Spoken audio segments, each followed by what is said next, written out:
Doctors are protesting. Now wait, मैं COVID के frontline warriors की बात नहीं कर रहा हूँ। हाँ, उनके अगेंस्ट भी काफ़ी इनह्यूमेन और अनजस्ट एक्शंस हुए हैं पास्ट में, और उसको लेकर के इंडियन मेडिकल एसोसिएशन ने काफ़ी रैलीज और काफ़ी प्रोटेस्ट भी करे हैं, जो कि करना बनता भी है। लेकिन आज इस वीडियो में मैं एक ऐसी अनहर्ड डॉक्टर प्रोटेस्ट की बात करूंगा जिसके बारे में ज़्यादा लोग बात नहीं कर रहे हैं। मैं बात कर रहा हूँ 23 जून, जिसे आज ब्लैक डे कहा जा रहा है, और मेनका गांधी जो कि बीजेपी की एमपी हैं, उनको बॉयकॉट किया जा रहा है। बॉयकॉट मेनका गांधी ट्विटर पे भी ट्रेंड कर रहा है। बट सवाल ये है कि ऐसा कर क्यों रहे। इस केस को थोड़ा समझते हैं। एक ऑडियो क्लिप वायरल होती है जिसमें मेनका गांधी एक प्रैक्टिसिंग वेटनरी डॉक्टर विकास शर्मा को फ़ोन करती हैं और उन्हें बहुत बुरी तरीके से अब्यूज़ करती हैं।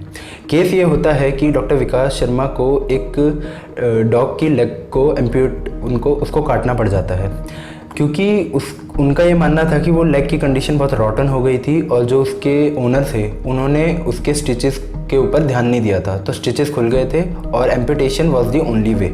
ये डॉक्टर विकास शर्मा का कहना है। लेकिन मेनका गांधी ये सब सुनने के बावजूद उस डॉक्टर को अब्यूज़ करती हैं, उसके साथ साथ उसकी फैमिली को अब्यूज़ करती हैं, उनके फैमिली बैकग्राउंड को क्वेश्चन करती हैं, वेटनरी डॉक्टर की एसोसिएशन की इंटीग्रिटी को क्वेश्चन करती हैं। नहीं, वो उस डॉक्टर के एजुकेशनल बैकग्राउंड को क्वेश्चन करती हैं।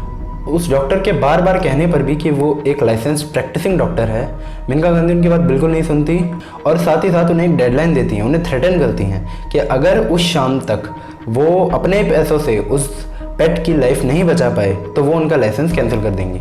ना, ये पहली बार नहीं है कि मेनका गांधी ने किसी को फ़ोन करके थ्रेटन किया हो। अभी कुछ दिन पहले ही वो यूपी के एक टाउन में एक पुलिस अफसर को ये ऑर्डर देती हैं कि वो एक आदमी को अरेस्ट करे जिसने एक डॉग की लेग को हर्ट किया है।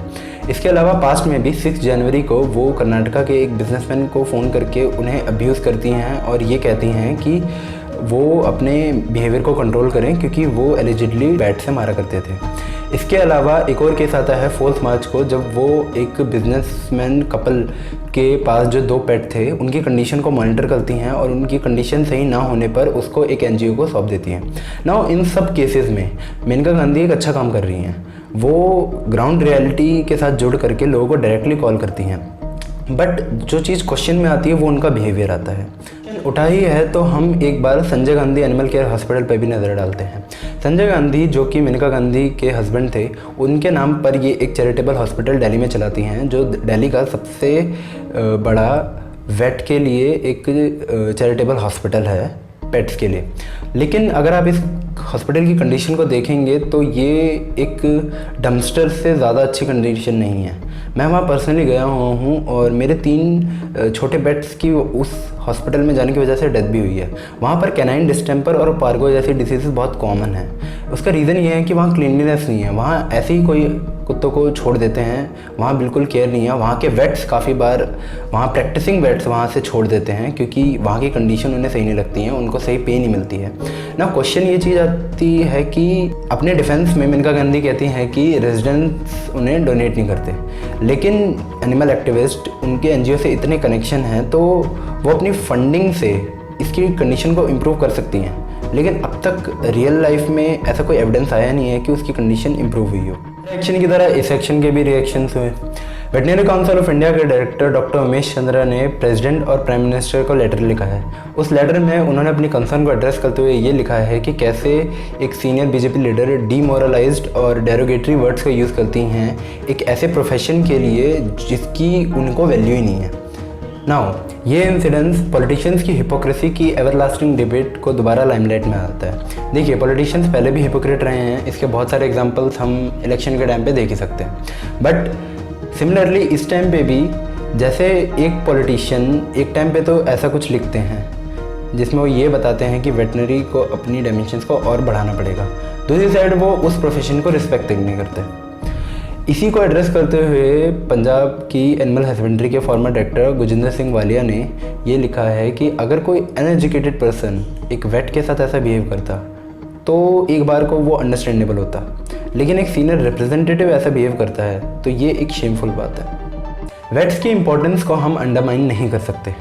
कितने ही वेट्स ने कोविड के टाइम पे भी अपनी क्लिनिक को खुला रखा, क्योंकि वो जानते थे कि पेट्स की कंडीशन जो है ऐसे टाइम पे और बिगड़ सकती है, नाउ दैट वो बाहर नहीं जा सकते। अपनी हेल्थ को उन्होंने कॉम्प्रोमाइज़ करा। फ्रंटलाइन वॉरियर्स की तरह ही उन्होंने अपनी क्लिनिक को 24/7 ओपन रखा।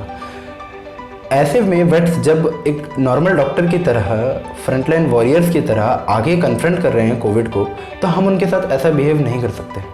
ऑल्सो गवर्नमेंट को इसके अगेंस्ट सही लॉज बनाने चाहिए। हमारी कंट्री में लॉ को बाईपास करना इतना आसान हो गया है। आपको जब पता है एनिमल क्रुएल्टी के लिए अभी जो लॉ है उसके अगेंस्ट आपको एक छोटा सा नॉमिनल अमाउंट पे करना होता है, आपको जेल भी नहीं जाना पड़ता। I think it's high time कि एनिमल क्रुएल्टी ही नहीं, कैसे डॉक्टर्स के साथ ट्रीटमेंट होता है इसको लेकर के स्ट्रिक्ट लॉज बने, तभी ये इंडिया बेटर बन पाएगा। नाउ वेट्स की इंपॉर्टेंस सिर्फ एनिमल को ट्रीट करने तक ही सीमित नहीं है। वेट्स ही आज रीज़न है कि ये लार्ज स्केल वायरस जिसने ह्यूमन लाइफ को इतनी ज़्यादा स्केल तक अफेक्ट किया है वो एनिमल्स तक नहीं पहुंचा है। हमारे एनिमल्स कॉन्स्टेंटली वैक्सीनेटेड रहें, इसमें वेट्स का ही कंट्रीब्यूशन है। इसके अलावा हमारी जीडीपी का कंट्रीब्यूशन वेट्स ही मेक श्योर कर रहे हैं कि आज हमें डेयरी प्रोडक्ट जैसी एसेंशियल सर्विसेज ईजिली डिलीवर हो सकें। वेट्स भी डॉक्टर्स होते हैं। इट्स हाई टाइम हम उनको समझें। इसी थॉट के साथ I will wrap this video. याद रखिए, जब तक आप और मैं एफर्ट्स नहीं करेंगे इंडिया बेटर नहीं बनेगा। Thanks for watching. जय हिंद, पीस।